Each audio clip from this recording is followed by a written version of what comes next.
let's talk about Tomb Raider.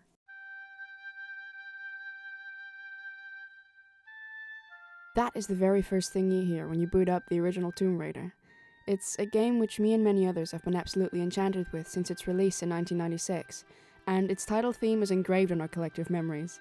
It's beautiful, mysterious, quiet, tense, curious. In short, it perfectly represents this game's atmosphere.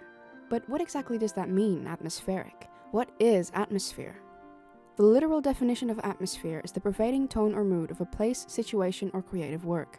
In my experience, games that I perceive as atmospheric are games that immerse and engage the player into its world. It achieves this by having a satisfying combination of several important components: gameplay, storytelling, sound design, music or lack thereof, and imagery.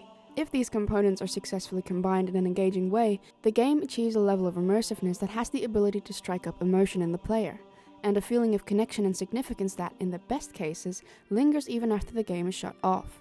That, to me, is atmosphere. In the same way the right key unlocks the right door, a game with the right atmospheric engagement can unlock our imaginations. Hi, my name is Lara, and I was actually named after the protagonist of this game. I'll let that sink in for all you 90s babies. So, as you might have guessed from the existence of this video, I believe that 1996's Tomb Raider is a game that does an incredible job at creating an engaging atmosphere, and it doesn't get talked about nearly as much as it should in my opinion. It's admittedly one of my favorite games in the world. It's one that I grew up with. Everybody who knows me knows about my childlike obsession with this game. It's sort of become an unspoken inauguration rite for new visitors to my house to have me sit them down and play my favorite game with them. After all these years, this game still hits the exact same as it did the first time I played it. There are moments in this game that still give me chills to this very day, even after years and years of replay after replay after replay. Buckle your seatbelts, guys and gamer girls. I'm gonna talk about this game for a very long time.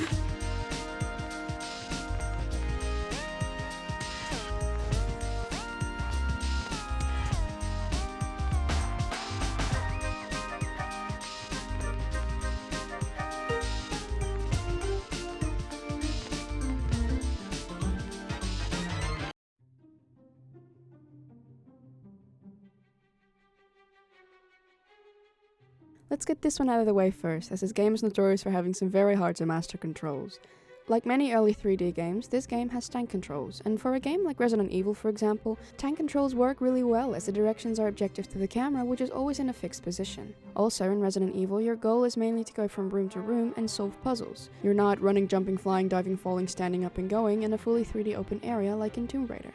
This newfound complexity takes some getting used to, but it actually works in major advantage of the atmosphere.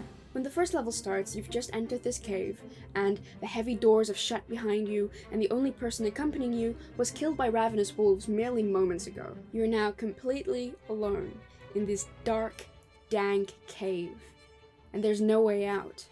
Your only option is to go deeper underground. Now, this is already a terrifying scenario, but having to fiddle around with the controls only heightens the sense of dread and panic here, which I believe to be a great benefit to the overall atmosphere. It at least leads to a bunch of memorable moments early on, like this one, for example. Name! Guys. Oh, what?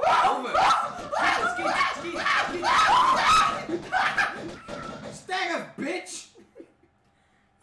Well, that was aggressive. Now, this is not to say that these are bad controls. On the contrary, the tank controls, stiff as they are, work really well in this environment. Yes, they can definitely feel heavy and clunky at your first few tries, but as the levels continue, you'll gradually get more comfortable with the controls, and you sort of unconsciously start to learn which jumps you can make and which are too far, which ledges you can grab and which are too high. And coming from somebody who's been basically playing this game for their entire life, once you've mastered them, this game's controls are some of the most satisfying in existence. There's just like a certain elegance to every move you make. I mean, like, have you seen the speedruns of this game? Even the glitches are elegant. Okay.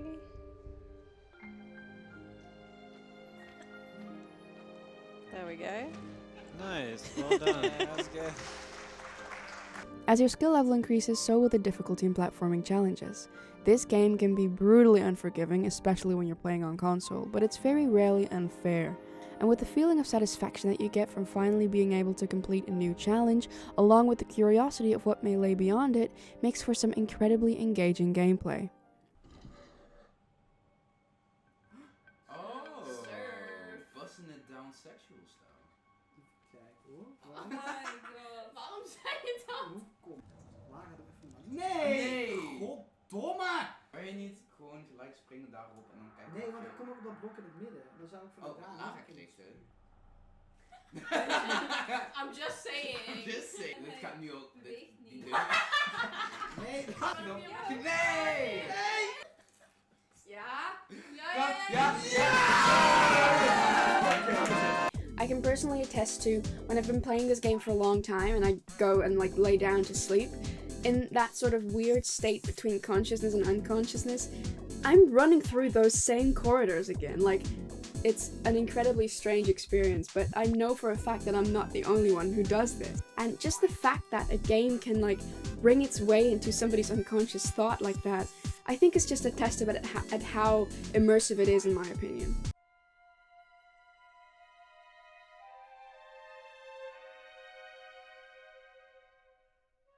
The base story of this game is revealed very linearly through cutscenes, which is why I feel like people tend to not really pay close attention to it. And I find this very unfortunate because I really think that this game has a fun and solid story which really deserves a closer look. However, we'll get to that later as it obviously contains spoilers, so for now I want to look at how story is revealed inside the levels. Unlike later games where you more often than not find yourself either exploring modern urban environments like cities and facilities, or straight up surviving in the middle of nature like jungles and islands, this entire game takes place deep underground.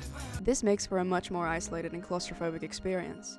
The eerie silence and the looming darkness in the distance really make you feel like you're completely and utterly alone.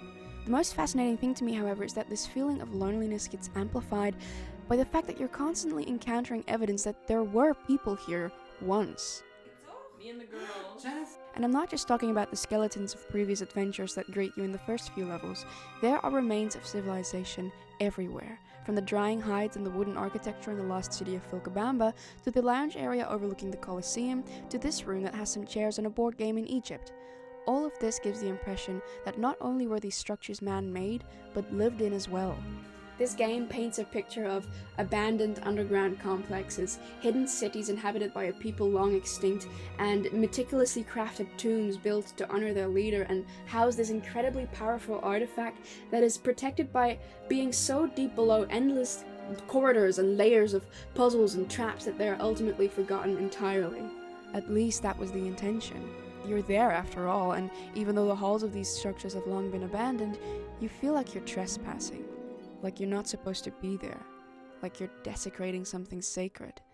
These artifacts were supposed to be forgotten about, yet you're there collecting them, taking them away from their sanctuaries. And soon enough you begin to realize that what you're doing is wrong and incredibly dangerous, and the person that you're doing it for should not be trusted.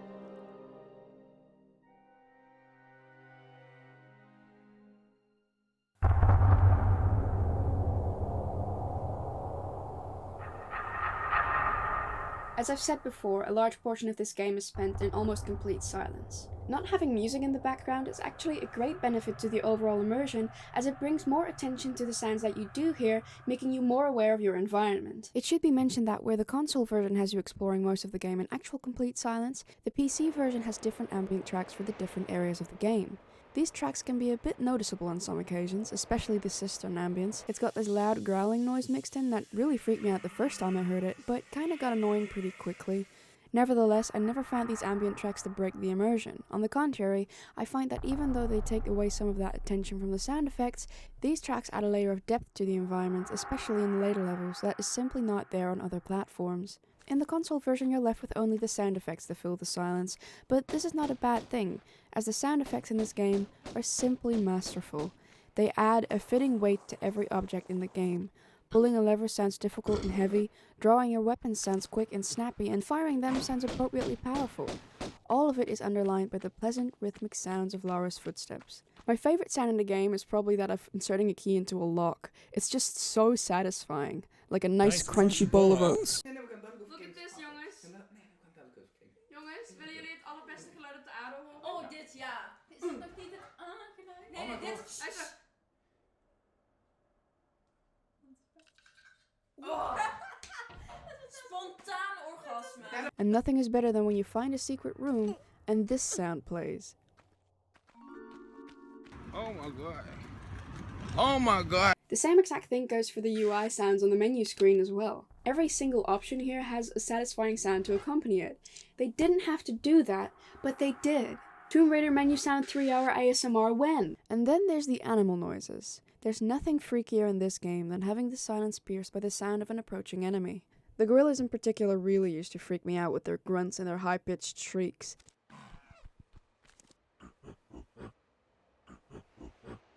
And it only gets worse as the sound starts sounding less like this and more like this.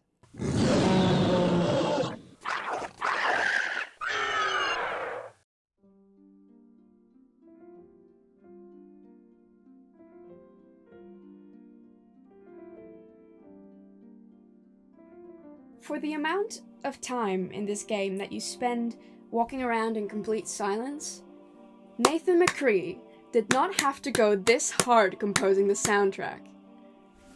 But I'm very grateful that he did, because in doing so, he created a gorgeous piece of art and a staple of the first 3 Tomb Raider games. With its focus on choir, string and woodwind instruments, it perfectly captures the feeling of exploring dark, mysterious, ancient places, and also the spirit of Lara's personality.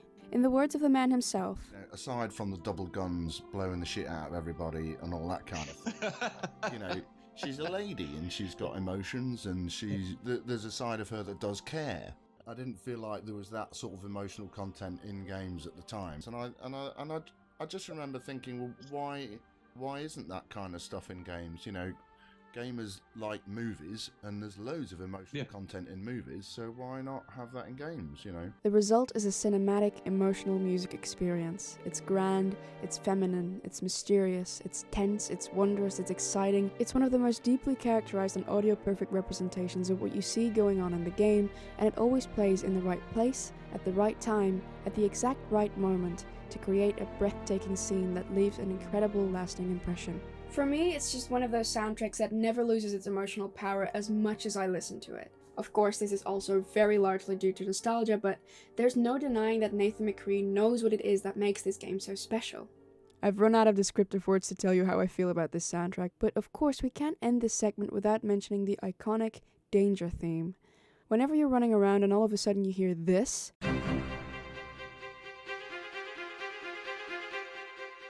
you just know that shit is about to go down. This theme instills such a primal sense of panic, it's absolutely unforgettable. It gets ingrained into the minds of everyone who's played this game even once. Here, I'll show you. Hallo. Hey Noah. Ik heb je hulp nodig.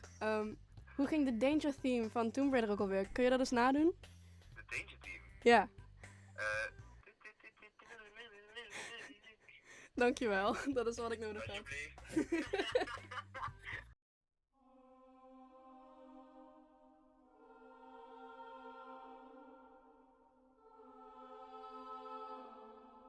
Now for what is arguably the most important part, and the part that ties everything together. Visuals. Obviously, graphical capabilities in video games have advanced far and beyond what was possible in 1996, and this might now seem very outdated. Eeuw, wat? Wat is dat? Het is een mummie. Het is een doodshoofd! Waarom doe je dat mee? However, this game did have some incredibly impressive graphics for the time. But that's not the main reason these visuals stand out from the rest. I can even prove this to you by comparing this game to its graphically advanced remake from 2007, Tomb Raider Anniversary. This is the entrance to the Tomb of Qualopec in the original game, and this is the same room reimagined for the remake. This is the main area of K'Moon, and this is the same area in the remake. I don't have anything against Tomb Raider Anniversary, in fact I haven't even played it yet, so my feelings for it are quite neutral, but I can't help but notice how grey and samey all of the areas look compared to the original, seemingly just for the sake of realism. The visuals in the original game are just so vibrant. They're really not afraid to sacrifice realism for a splash of color here and there. It has a distinct style for every major area in the game, and it makes every area just that much more memorable, and simply more fun to look at too. Outdated as they may be, these visuals still have the power to mystify the player, not by their graphical advancement, but by their creative and imaginative concept. It's having just completed 3 levels that look like this, and then turning the corner and seeing this. Oh, pretty. They they put their whole pussy in this one. Beside that, every single level in the game has a memorable visual moment that makes it stand out from the rest. Tomb of Tehoken? Oh, that's the one with the slide with the scary face that leads to an underground lake. St. Francis Folly has the puzzle related to Greek mythical figures, and also Thor is there for some reason. Toch? Pardon, we zijn in Griekenland. Wat doe jij hier? Obelisk of Kmoon is the one with the big scary sphinx. Sanctuary of the Scion is the one with the bigger, scarier sphinx. Oh, Palace Midas, that's the one with the nice little garden area that leads to the... And the Lost Valley, that one has the... Every level is memorable. Every room of every level is memorable. And combining that with everything I've mentioned before, the gameplay, the storytelling, the music, it creates some of the most memorable moments I've ever experienced in gaming. So, the people who've already played this game are surely wondering, why hasn't she talked about this room, or that moment, or all of that yet? Well, it's because I wanted to save the best for last. So, now that I've talked about all of the separate components, I wanted to showcase how perfectly they combine by going over some of my favorite moments in the game. Why, you ask? Well, because I just really like talking about them, and talking about them might have just been the whole reason I made this video in the first place. Hi, editing Lara from the future here.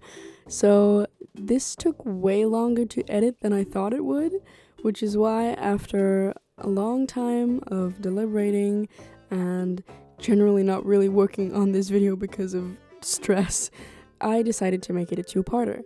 So thank you so much for watching until the end, and I hope you stick around for part 2, which hopefully will come out in the foreseeable future. Thank you again, and until next time.